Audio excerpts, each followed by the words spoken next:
Hey, what is up guys? GuitarRock here. Welcome back to another counter-side video. Now earlier today in the live stream, I actually made a global week 1, day 1 tier list. Alright, so I think it's a pretty decent tier list. Now, I just want to share this with you guys. Again, if you guys are not in the live stream, some of you guys have been wondering what are the top tier characters in my opinion. Now, as I mentioned, this is just going to be my opinion, my personal preference based on my experience using these characters and my interactions with them, right, in PvP, in PvE, etc.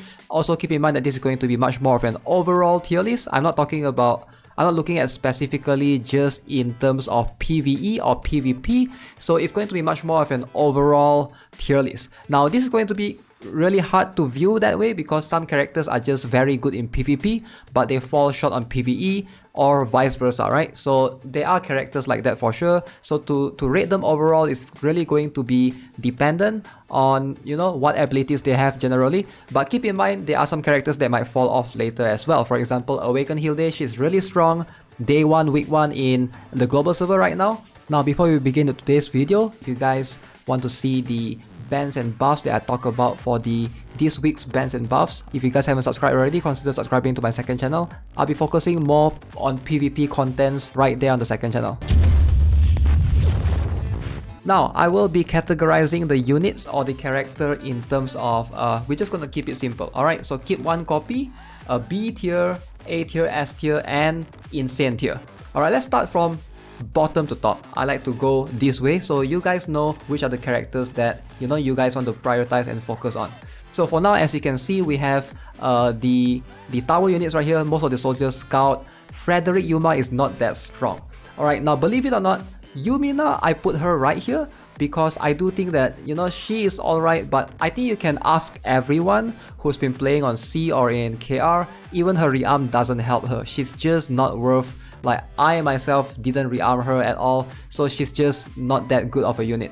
So a bunch of these units right here, you probably will never ever use them ever, period. Like Chariot, usable again, but I just don't see like why you would want to build him specifically unless it's for collection purposes.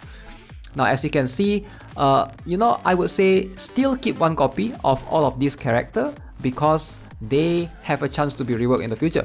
Now, Rhino, I put Rhino in this tier because some of you might disagree because Rhino can be quite strong in PvP, which I can understand. Siege unit, if you're trying to rush the enemy ship, there are some strats using Rhino, sure, I get it. But in PvE, you don't really use Rhino. So this is much more of an overall tier list like I mentioned. Same applies for Sparrow. Jake is right here as well. Jake can be sometimes good in danger close, but that's about it. He's not really needed. He can be substituted in most cases. So most of the characters, like I mentioned, right here, Tommy the Diehard, Yang Hansol, Choi Gang-san, and a bunch of these characters, even Buzzard, Ogami.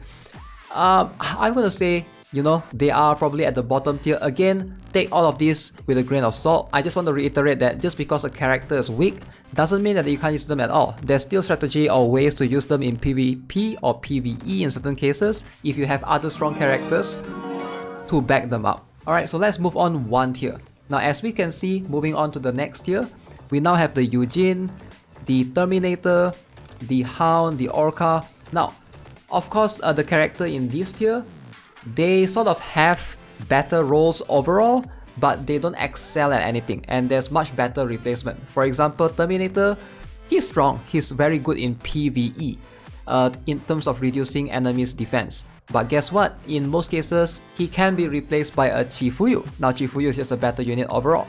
Now, same applies to Ryan right here, or maybe this guy, Dominic King, right? The BBC guy. Both of these, very solid defender, but guess what? In most cases, they will be replaced by Awaken Hilde, they'll be replaced by Liumi, Serapel in the future, right? So keep in mind, these characters, I wouldn't say they are bad, definitely they are not in the last tier, but they don't excel specifically in terms of what they are doing, and they can be replaced in terms of their roles. So keep that in mind. Assault Trooper, they just get outclassed by the admin rifleman. Now again, they are here in this tier, not because they are bad, but because if you compare to the A tier characters, now the A tier characters just are better generally. Alright, so in terms of what they can do, either in the PvE or PvP specifically. So let's talk about, for example, Esterosa. So Esterosa is just very, very tanky, very annoying to deal with. And I do think that she's one tier above Lee Jisoo right here. Now Lee Jisoo is probably, you know, the only free awaken unit that everybody will have, and make sure you guys try and get her, because if you don't get her, you're pretty much going to miss out on her. As you can see, yeah, she's just generally, in terms of tankiness, I would say they are both pretty equal, but Lee Jisoo, she doesn't like excel specifically. She's 1 cost more at 5 cost versus Esterosa, which is at 4 cost. Same applies for LSY and also Joseon and Jendo as well. Now in terms of buffing, Eddie Fisher doesn't buff as well as Shinja or Seoyun, so they have to be higher, and or Maria even, right? So that is why, you know, you can see the differentiating factors. When you move up to the tier, you can see these are just the better character to use and the one to prioritize. Alright, Elizabeth, Kang, and Ingrid, these 3 excel very, very well in PvP. Alright, so even in PvE in certain stages, if you have them, you can use them. But Elizabeth, Kang, Ingrid, the best backline killer in terms of wanting to defeat the enemy rangers, and you're trying to get rid of them as fast as you can. In terms of Frederick Doma, he's one of the best debuff in terms of a damage boost for your character. Lin Sen, I would consider her to be one of the better deployment cost resource unit. She's definitely better than Choi Ina, so I do think that she deserves this spot to be 1 tier higher than Choi Ina. Ironside is kind of a mixed one. So Ironside, I would say he excels in PvP, and because he's so good there, he deserves to be right here. But as you notice, I do place him a little bit lower than Claudia, because I think Claudia is much more flexible in general. In terms of buffing, Hilde is still pretty good, Xion is still good, kind of good in both PvP and PvE. The admin Shieldman, the Kim Sobin and Roy Burnett for debuffing the boss, and also try to this guy and Frederick Doma. These 2 are really, really strong in terms of fighting raid bosses side by side. So these 2, make sure you guys get them if you intend to hopefully do Britra, Inhibitor, any raids, any co-op raids. These 2 are really, really strong. Now moving up 1 tier, now we have the character that's like probably top notch. These are the strongest one in terms of what they can do in their class. Alright, so Ain Senzui, best striker for sure. Admin, Swords Fighter, best striker right now. Chifuyu, she can do a lot of things. She can tank for you, she can decrease defense, she can steal skill. Leomi is one of the best defender that you can have right now, for sure. Evelyn, best healer slash supporter, alright, in terms of buffing your units. Rosaria, definitely a very high DPS character right now, alongside with Carl Wong and Gayun. Carl Wong for the shield taunt, shield delay, Gayun for the stun, CC, and just overall a lot of, you know, insane output damage. And Xiaolin, the best sniper in the game for sure right now, right? Until Adele or Lumila comes later on, and Claudia is right here.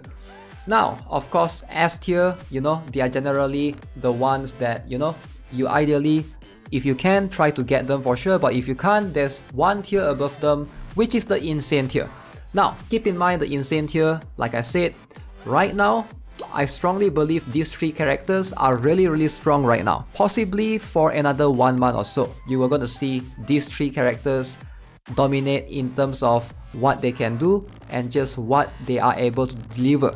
Alright, so Young Harim, like I've mentioned before multiple times, she is the best supporter in the game. So if you have to choose one supporter in the game, I would pick her for sure. She heals, she gives shield, she boosts everybody's skill haste, she decreases attack speed, she just does so much for one unit. And she is going to be someone that you're going to use a lot moving forward in every single stage. She just cannot be replaced overall. Now Awaken Hilde, she's very strong right now for sure. In PvP, if you don't have her, you're gonna suffer because nobody can kill her with how tanky she is.